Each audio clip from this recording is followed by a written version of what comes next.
আপনি জানেন কি, একটা সাধারণ হাঁচি আপনার শরীরের সবচেয়ে দ্রুত প্রতিক্রিয়াগুলোর একটি। একটা হাঁচি হতে পারে ঘন্টায় 160 কিমি গতিতে। কিন্তু কেন হাঁচি হয়, আর এই ছোট্ট ঘটনা শরীরের পক্ষে এত গুরুত্বপূর্ণ কেন? চলুন খুঁটিয়ে দেখি। হাঁচি আসলে শরীরের একটা ডিফেন্স মেকানিজম।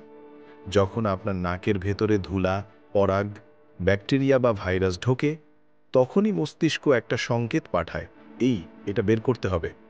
ফলাফল হঠাৎ একটা শক্তিশালী এক্সপ্লোশন, মানে হাঁচি। এভাবে শরীর নিজের ফুসফুস আর শ্বাসনালীকে পরিষ্কার রাখে।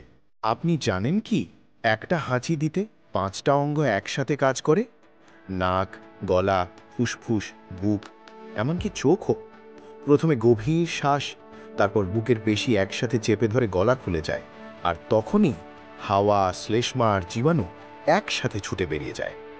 এটা শুধুই শারীরিক রিফ্লেক্স না, এটি এক প্রাকৃতিক স্যানিটেশন মেকানিজম। অনেকেই হাঁচি আটকে রাখে, এটা কি ঠিক?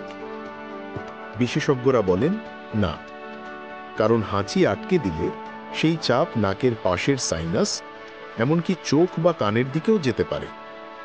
কখনো কখনো এটা বিপজ্জনকও হতে পারে। আপনি কি একটানা 3-4 বার হাঁচি দেন? এর পেছনেও রয়েছে যুক্তি।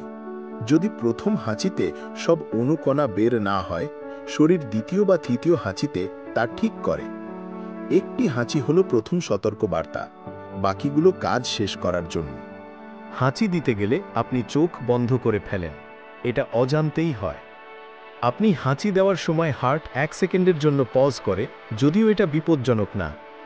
মানুষ হাঁচে আলো দেখেও, একে বলে ফোটিক রিফ্লেক্স। প্রতি 3 জনের একজন এতে আক্রান্ত। হাঁচি এই সাধারণ জিনিসটার পেছনে আছে জটিল বিজ্ঞান, দারুণ সিস্টেম আর অবাক করা কৌশল। পরের বার হাঁচি দিলে 1 মুহূর্ত থেমে বলুন, ওয়াও, আমার শরীর কত স্মার্ট। এই ভিডিওটি যদি ভালো লেগে থাকে তাহলে লাইক দিতে ভুলবেন না। আর এমনই স্বাস্থ্য বিজ্ঞান নিয়ে কৌতূহল উদ্দীপক ভিডিও পেতে আপনি জানেন কি, চ্যানেলটা সাবস্ক্রাইব করে রাখুন। কমেন্টে লিখে জানান আপনি সবচেয়ে অদ্ভুত জায়গায় হাঁচি দিয়েছেন কখন।